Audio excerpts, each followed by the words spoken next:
ಕರ್ನಾಟಕಸ್ಥರ ಮಹಾಸಭೆ ಅಥವಾ ಏಕೀಕರಣ ಮಹಾಪರಿಷತ್ತು ದಾವಣಗೆರೆಯಲ್ಲಿ ಸೇರುವ ಮೊದಲೇ ಹಲವು ಸಂಸ್ಥಾನಿಕರು ಕರ್ನಾಟಕ ಏಕೀಕರಣವನ್ನು ಸ್ವಾಗತಿಸಿದ್ದರು.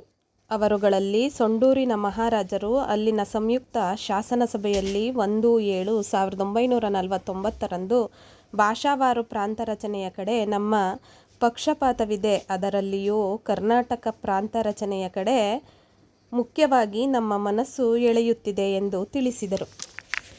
ದಾವಣಗೆರೆಯಲ್ಲಿ ನಡೆದ ಕರ್ನಾಟಕಸ್ಥರ ಮಹಾಸಭೆಯು ಮುಂಬಯಿಯಲ್ಲಿ ನಡೆದ 10ನೆಯ ಕರ್ನಾಟಕ ಏಕೀಕರಣ ಪರಿಷತ್ತಿನಂತೆಯೇ ಹಲವಾರು ಕಾರಣಗಳಿಂದ ವಿಶಿಷ್ಟವಾಗಿತ್ತು. ಅವುಗಳಲ್ಲಿ ಬಹುಮುಖ್ಯ ವೈಶಿಷ್ಟ್ಯವೆಂದರೆ ಏಕೀಕರಣಕ್ಕಾಗಿ ಬ್ರಿಟಿಷ್ ಕರ್ನಾಟಕದಾಚೆ ಮೈಸೂರು ಸಂಸ್ಥಾನದ ಪಟ್ಟಣವೊಂದರಲ್ಲಿ ನಡೆದ ಮೊದಲ ಏಕೀಕರಣ ಸಮಾವೇಶ ಅದಾಗಿತ್ತು ಮತ್ತು ಬ್ರಿಟಿಷ್ ಅಧಿಪತ್ಯದ ಮುಂಬಯಿ, ಮದ್ರಾಸ್ ಪ್ರಾಂತಗಳ ಶಾಸನಸಭೆಯ ಚುನಾಯಿತ ಪ್ರತಿನಿಧಿಗಳಲ್ಲದೆ ಕನ್ನಡ ಭಾಷೆಯನ್ನಾಡುವ ಪ್ರದೇಶಗಳ ಪ್ರತಿನಿಧಿಗಳೆಲ್ಲ ಅಲ್ಲಿ ಜಾತಿ, ಮತ, ಪಕ್ಷ ಭೇದಗಳನ್ನು ಮರೆತು ಸೇರಿದ್ದರು.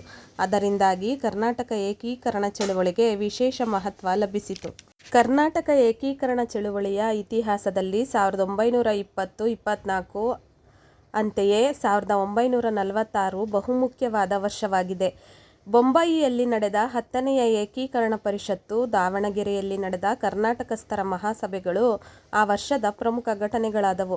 ಅಂತೆಯೇ ಮುಂಬಯಿ ಆಕಾಶವಾಣಿಯಲ್ಲಿ ಅದೇ ವರ್ಷ ಸೆಪ್ಟೆಂಬರ್ 1ರಂದು ಕನ್ನಡ ಕಾರ್ಯಕ್ರಮಗಳು ಆರಂಭವಾದವು.